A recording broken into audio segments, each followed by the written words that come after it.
Police station Chandrayangutta के हुदूद में छोटे भाई के हाथों बड़े भाई को कत्ल करने की वारदात पेश आई। तफसीलात के मुताबिक हैदराबाद के पुराने शहर चंद्रायनगुट्टा के इंदिरा नगर में अंजनेलू नामी शख्स पर उसके छोटे भाई सुरेश कुमार ने वजनी पत्थर डालकर हलाक कर दिया।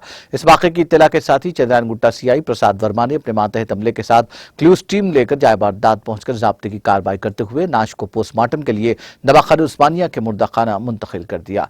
पुलिस ने इस सिलसिले में कत्ल के तहत एक मुकदमा दर्ज करके तहक़ीक़ात का आगाज कर दिया। मक़तूल की वालिदा ने बताया कि मुलजिम सुरेश कुमार काफी दिनों से जहनी तौर पर ठीक नहीं था। मुकाबी लोगों ने बताया कि गुज़िश्ता रोज भी मुलजिम उनके घर पर हमला करके पागलपन का मुजाहरा कर रहा था।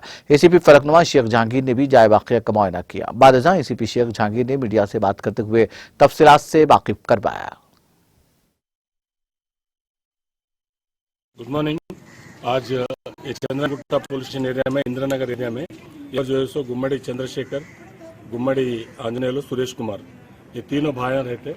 यहाँ पर जो है सो ये लोगों के बीच में थोड़े घरेलू मसले थे। तो छोटा जो है सो सुरेश कुमार थोड़ा मेंटली शादी नहीं हुआ, उधर इधर फिरते रहता, घूमते रहता, अनवांटेड थिंग्स करते रहता। तो बड़ा भाई जो है सो यहाँ से दूसरी जगह घर बन लेके बड़ंगपेट चले गए।